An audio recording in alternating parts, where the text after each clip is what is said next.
Tres. Buenos días, profesor. Buenos días, compañeros.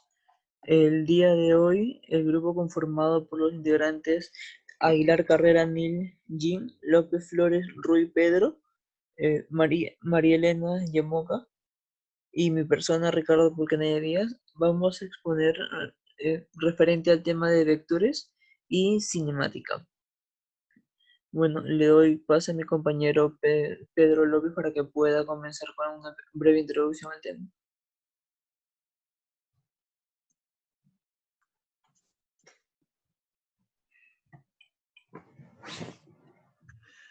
Muchas gracias por el pase, compañero. Si bien es cierto, yo les voy a hablar un poco de la introducción del curso, mejor dicho, de la cinemática.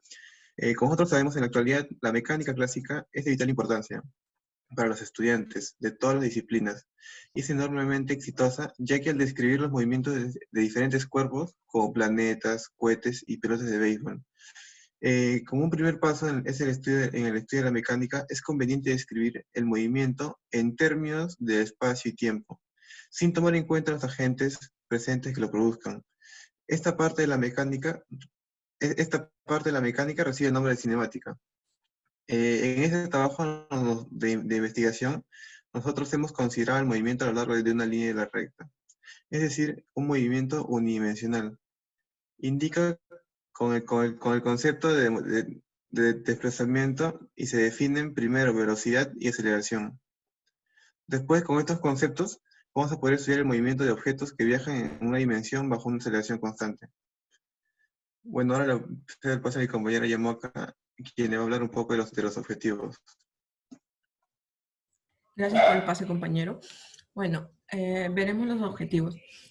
Este presente trabajo, el objetivo que buscamos es identificar los conceptos cinemáticos como la posición, el desplazamiento, la velocidad y la aceleración que permiten describir el movimiento de los cuerpos mediante la observación de las características de los patrones de movimiento. También cómo describir el movimiento en línea recta en términos de velocidad media, velocidad instantánea, aceleración media y aceleración instantánea. También cómo interpretar gráficas de posición contratiempo, velocidad contratiempo y aceleración contratiempo para el movimiento en línea recta que veremos a continuación.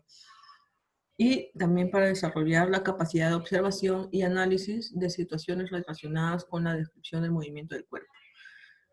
A continuación, mi compañero Neil iniciará con la parte teórica. Bien, gracias por el pase, compañera. Iniciamos con la ecuación de la recta en el espacio. Para definir un plano es suficiente conocer un vector perpendicular al plano y un punto de este. Entonces, ¿qué datos permiten definir una recta en el espacio? Para definir en forma vectorial una recta en el espacio es suficiente conocer un punto de la recta y un vector director que indique la dirección de esta, o sea, un vector paralelo a la recta. Entonces, dados un vector B y un punto P sub 0, nos proponemos hallar la ecuación de la recta R que pasa por el punto P sub 0 y que es paralela al vector B. Consideremos un punto P perteneciente a la recta R. Entonces decimos que el vector P sub 0 P resultará paralelo al vector director B. Ahí, como podemos ver en el gráfico, el vector V es el de color amarillo y el vector P sub 0 P es el de rosado. Y podemos ver que sí, efectivamente son paralelos. Matemáticamente se puede escribir, ¿no?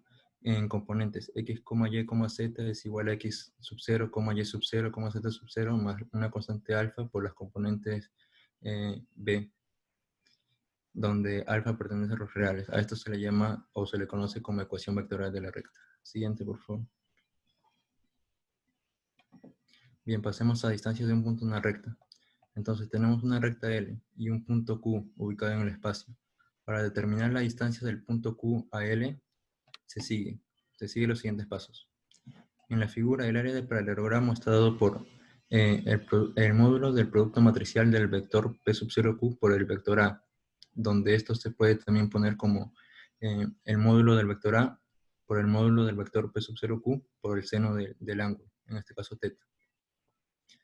Donde a la vez esto también se puede poner como el módulo del producto matricial del vector P sub 0Q por el vector A, que es igual al módulo del vector A por la distancia del punto Q a la recta L.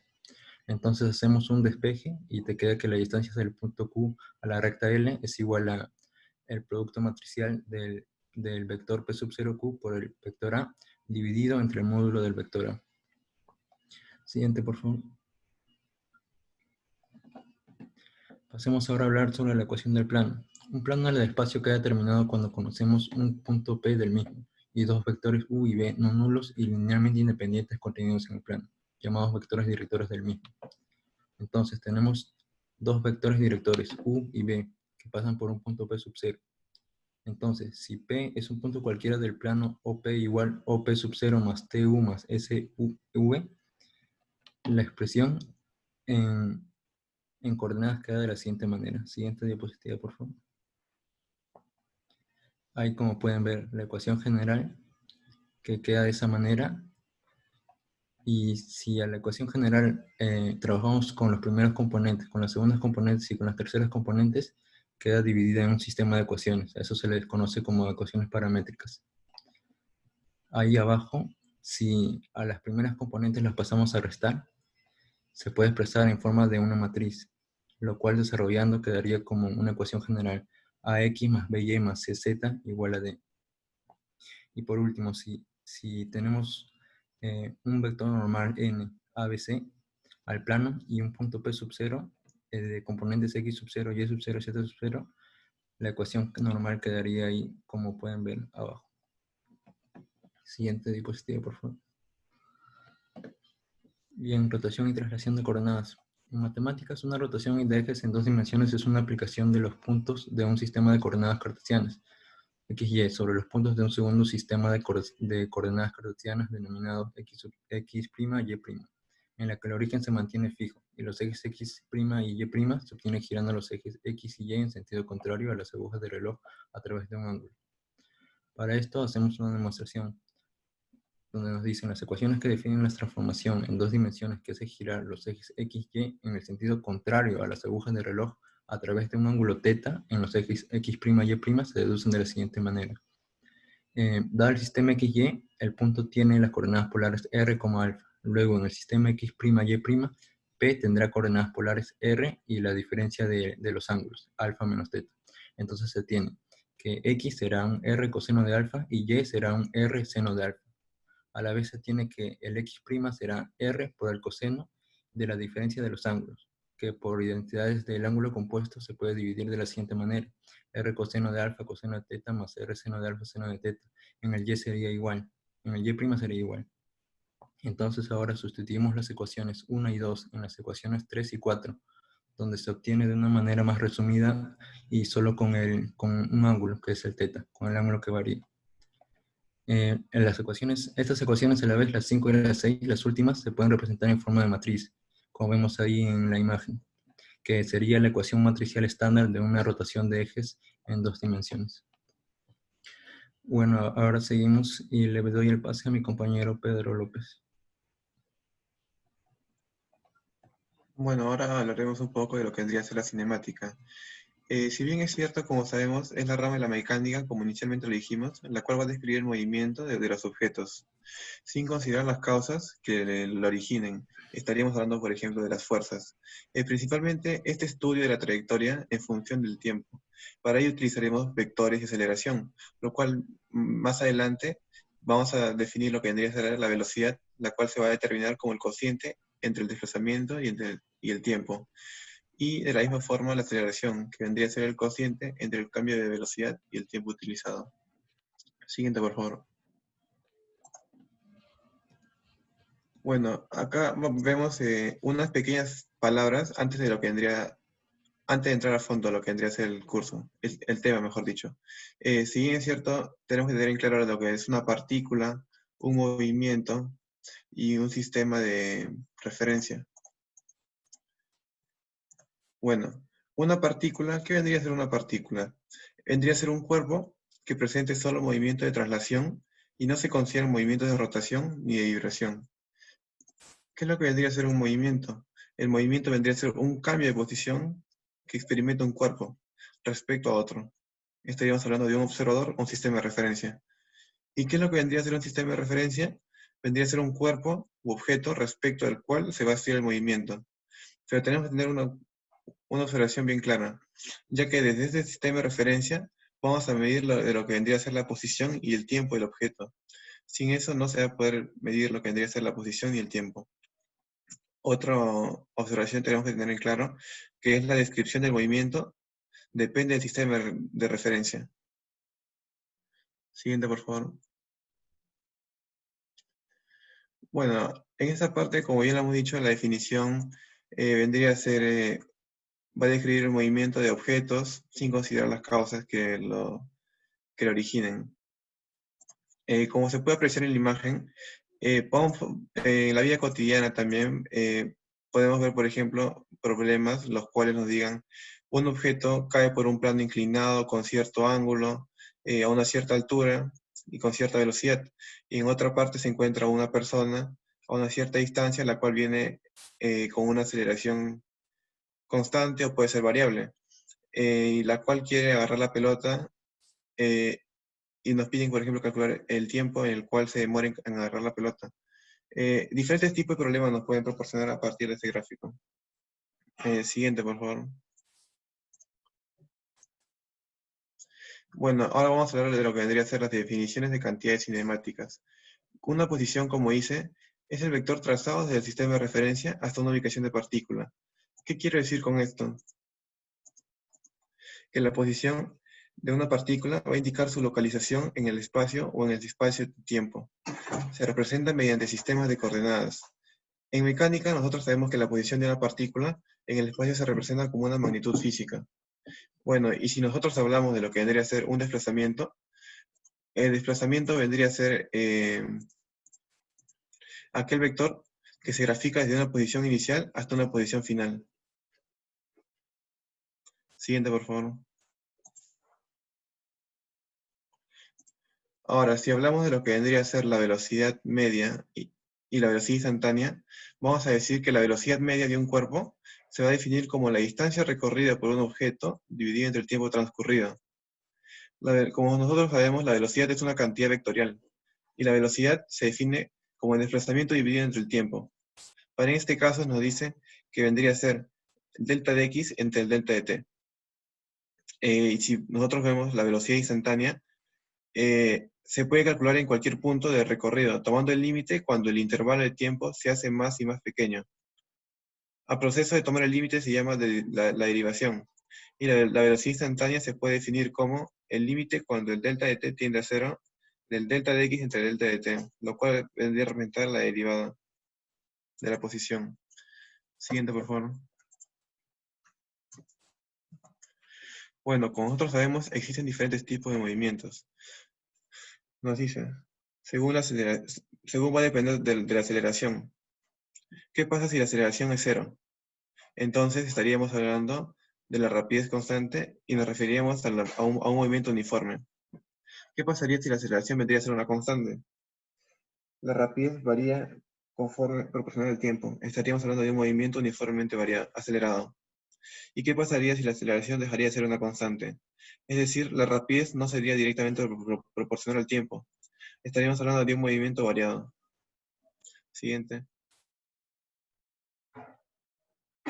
Bueno, hablaremos de lo que vendría a ser el movimiento rectilíneo uniforme, o más conocido como MRU, la cual se basa ya que la velocidad vendría a ser constante, ya que no existe aceleración.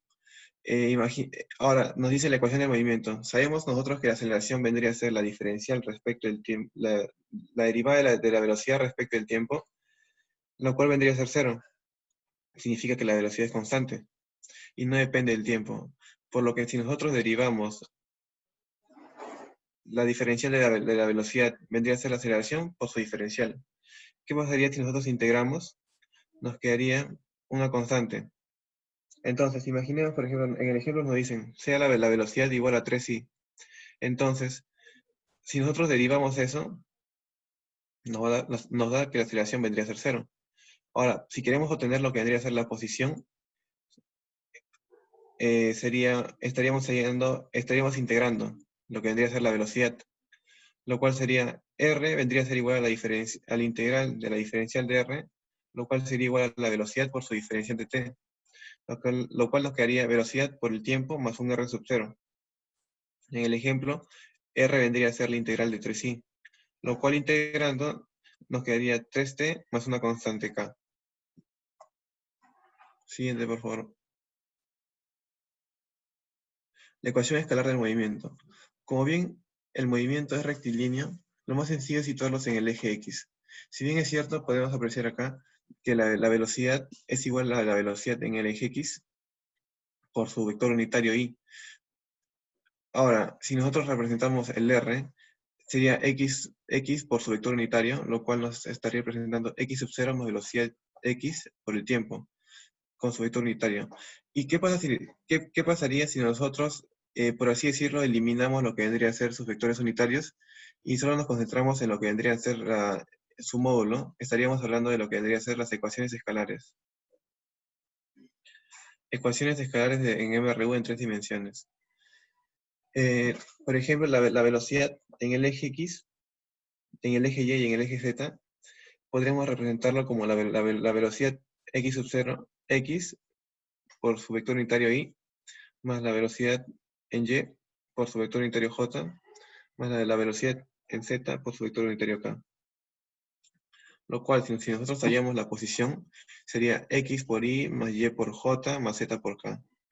Y como nosotros sabemos la ecuación de la posición, podríamos ponerlo x sub 0 más velocidad por tiempo, al igual que y sub 0 más velocidad por tiempo, y al igual que z sub 0 más su velocidad por el tiempo. Entonces, si nosotros queremos representar lo que vendrían a ser las velocidades de manera escalar, serían igual a unas constantes, K1, K2 y K3. Y al igual de la otra forma. Siguiente, por favor. Vamos a representar de lo que vendría a ser la gráfica de la posición versus tiempo.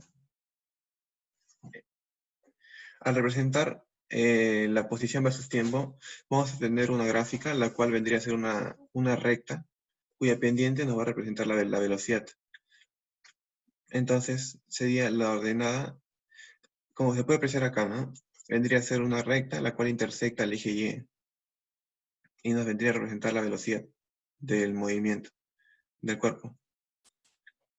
Siguiente, por favor. Ahora, nos dice la representación gráfica de la velocidad versus por tiempo. Al representar la velocidad frente al tiempo, se obtiene una recta horizontal, ya que sabemos que la rapidez va a ser constante y no va a variar con el tiempo. Entonces, si queremos, por ejemplo, hallar nos dan una gráfica de velocidad versus tiempo y nos piden, por ejemplo, calcular el cambio de posición que ha hecho la partícula en un cierto intervalo, lo que nosotros haríamos es calcular el área bajo la curva. Bueno, ahora le cedo el pase a mi compañera Yamoka. Gracias por el pase, compañero. Bueno, antes nosotros vamos a hablar del movimiento rectilíneo uniformemente variado, pero antes de entrar a este tema, veremos lo que es la aceleración. La aceleración promedio es el cambio de la velocidad dividido por el intervalo de tiempo durante el que ocurre este cambio de velocidad. Se representa de esta forma. La aceleración promedio es igual a la variación de la velocidad sobre variación de tiempo. Sería velocidad final menos velocidad inicial sobre tiempo final menos tiempo inicial, que sería el tiempo transcurrido.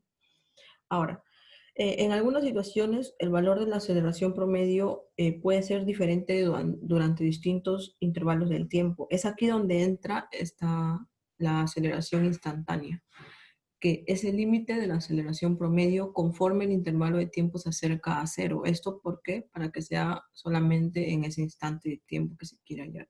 Entonces se representaría así. La aceleración instantánea sería igual al límite cuando la variación del tiempo tiende a cero de la aceleración promedio, que sería variación de la velocidad sobre variación de tiempo. Esto representando sería la derivada de la velocidad en función del tiempo. De ahora en más, al hablar de aceleración nos referiremos siempre a la aceleración instantánea, o sea, en la que nos vamos a concentrar en dicho instante de tiempo, no en intervalos. Siguiente, por favor. Aquí observamos en la gráfica cómo se representa tanto la aceleración instantánea como la aceleración promedio. Como vemos, la aceleración promedio o media de un objeto es igual a la pendiente de una línea, en este caso esta línea que une P2 con P1, que respecto a la gráfica velocidad-tiempo, esto sería la pendiente igual a la aceleración media, porque esto representaría lo que es la variación de la velocidad sobre variación de tiempo. Ahora, para hallar la aceleración instantánea, este intervalo de tiempo debe ser lo menor posible, o sea, tender a cero.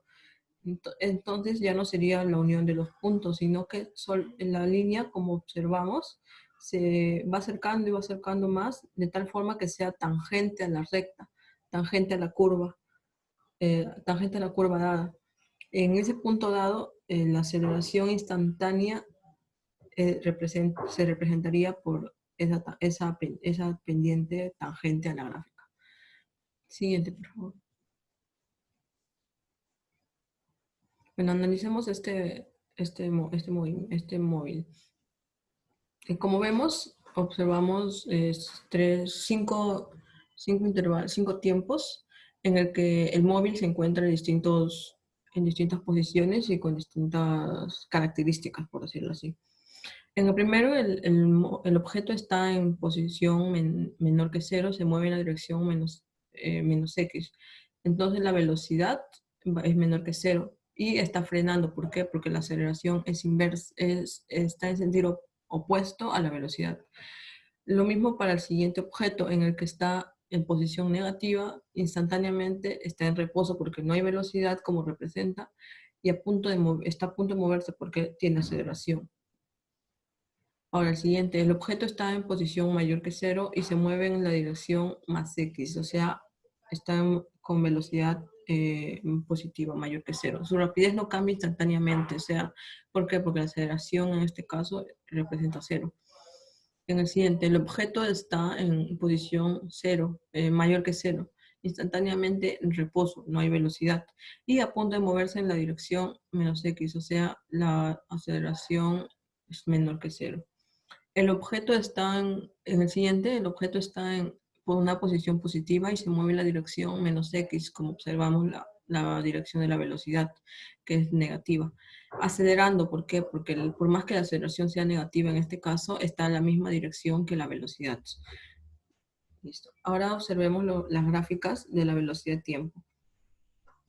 En una gráfica de la velocidad de tiempo, recuerden, la pendiente a la curva es igual a la aceleración. En este caso observamos distintas pendientes. En el caso de AB, observamos que la pendiente es positiva, mayor que cero, entonces la aceleración será positiva. En el caso de C, la pendiente es igual a cero, entonces la aceleración es igual a cero, no hay aceleración. Y en el tercer caso, la pendiente es negativa. Eso quiere decir que la aceleración sería negativa en dichos casos. Observemos que también cuando más empinada es la pendiente positiva o sea negativa de la gráfica, velocidad-tiempo de un objeto, mayor será la aceleración del objeto en la dirección positiva o negativa. Ahora, ahora la aceleración representada en una gráfica posición-tiempo. En una gráfica posición-tiempo, lo que característica a la aceleración es la concavidad. En este caso, si es cóncava hacia arriba, sería positiva, y si es cóncava hacia abajo, negativa. Lo que indica en este caso, como observamos, la pendiente tangencial a la curva sería una velocidad. Eso es lo que indica la pendiente tangencial.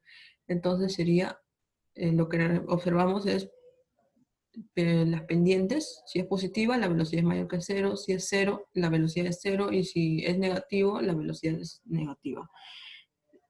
Ya. Ahora, igual, lo mismo que anterior. Cuando mayor sea la curvatura hacia arriba o hacia abajo de la gráfica de un objeto, mayor será la aceleración del objeto en la derecha, x positiva o negativa.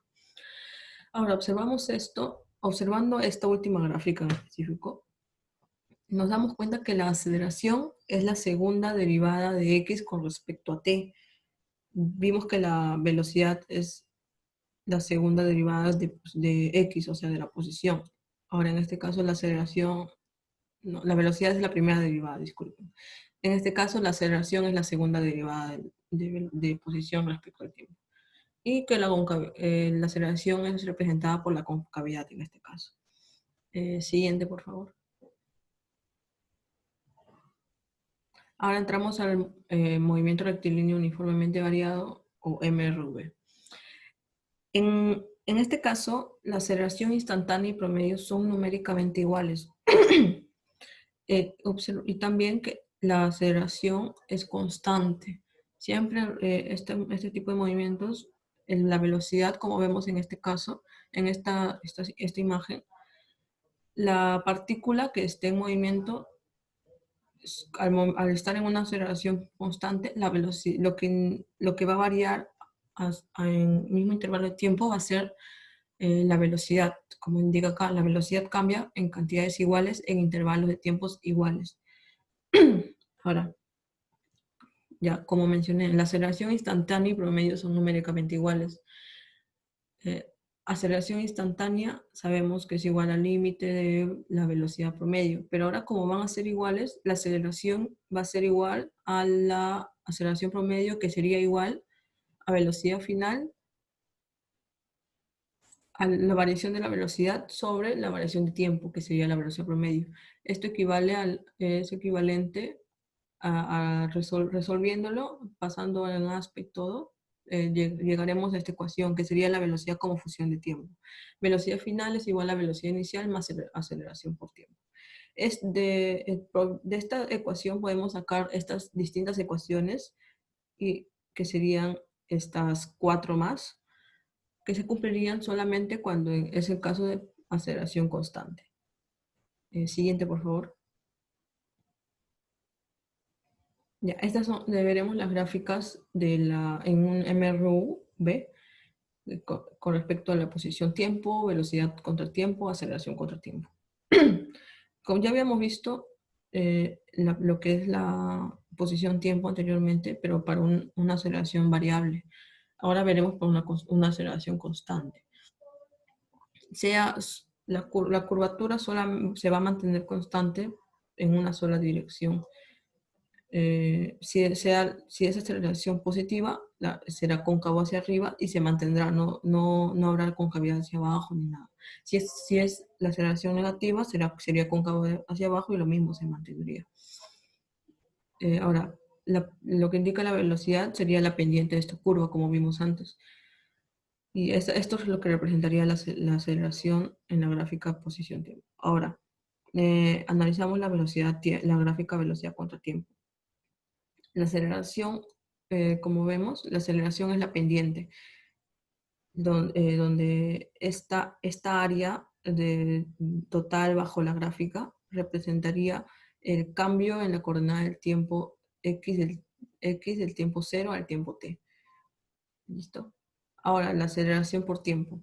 La aceleración se mantiene constante, por ende, la aceleración se representaría por una simple línea paralelo al eje de tiempo, indicando que se mantiene, que es constante. El área bajo esta gráfica indica el cambio de la velocidad del tiempo del tiempo 0 al tiempo t, como lo que observamos en el gráfico anterior. Si analizamos la partícula que está movilizándose. Ahora, siguiente, por favor. El movimiento de caída libre. En este caso, primero tendremos en cuenta dos cosas.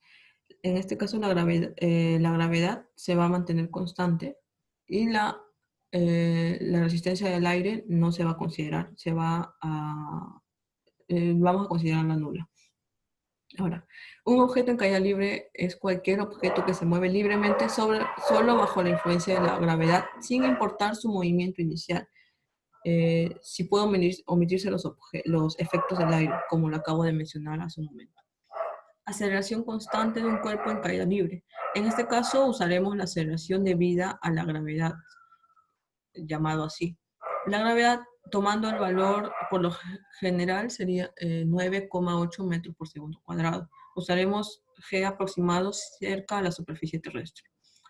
Ahora, El movimiento de un objeto en caída libre que se mueve verticalmente es equivalente al movimiento de una partícula bajo la aceleración constante, que en este caso sería la gravedad. Esto lo vimos anteriormente con el MRV. Reemplazando en las mismas ecuaciones anteriores del MRV, tendríamos estas ecuaciones con la diferencia que unas son horizontal y la otra es vertical. Y tan solo reemplazando lo que sería X por Y, debido a que es vertical, y la gravedad reemplazaría la aceleración, pero en negativo. Recuerden que es porque tan solo es por la dirección de la gravedad. Ahora le doy el paso a mi compañero Paul Kenayo.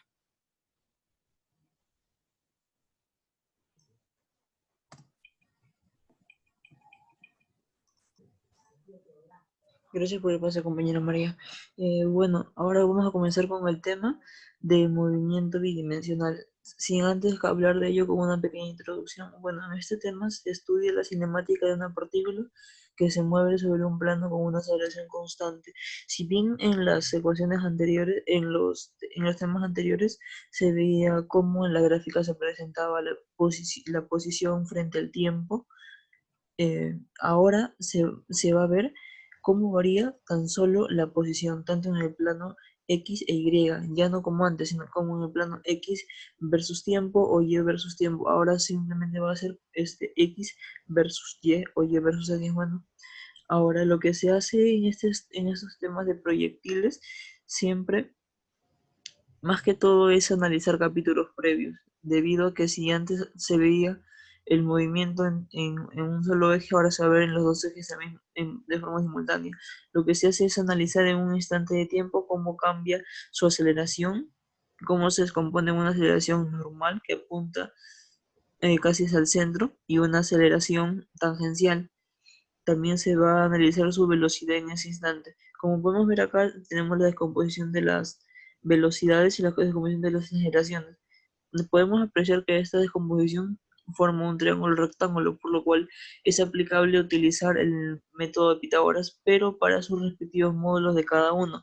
Entonces tendríamos que la velocidad el módulo de la velocidad inicial al cuadrado sería el módulo de la velocidad en x elevado al cuadrado más el módulo de la velocidad en y elevado al cuadrado. De manera análoga para las aceleraciones, la aceleración de la gravedad elevada al cuadrado en su módulo es igual es igual a la suma de los cuadrados de los módulos de la aceleración normal y su aceleración tangencial.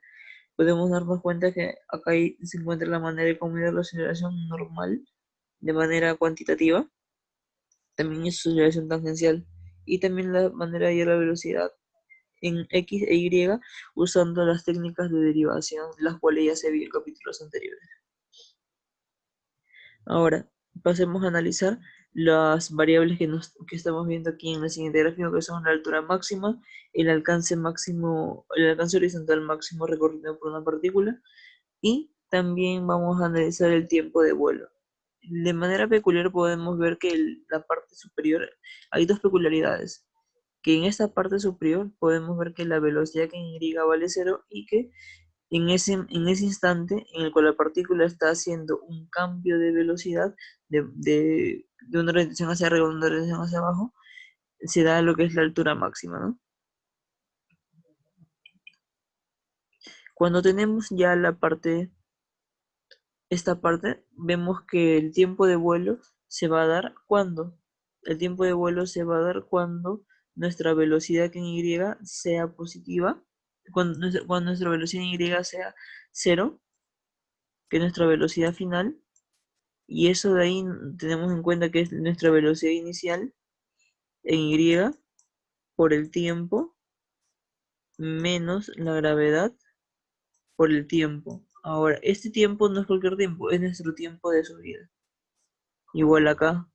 Ahora recordemos que la velocidad en Y también sería velocidad inicial por el seno del ángulo que forma con el eje de las abscisas. En este caso sería un ángulo alfa. Entonces, es lo que a nosotros nos sale que sería la velocidad inicial sobre la gravedad por el seno del ángulo alfa. Ahora, el tiempo de subida, si nos damos cuenta que el tiempo de vuelo sería 2 veces el tiempo de subida, ya que es el tiempo de subida y el tiempo de bajada, en los cuales tienen el mismo valor. Es por eso que el tiempo de vuelo sería 2 veces el valor hallado anteriormente. De manera análoga, hacemos la altura máxima. Esa altura máxima lo vamos a realizar teniendo los conceptos de la velocidad media, ya que sería la variación de posición, que en este caso va a ser nuestra altura máxima,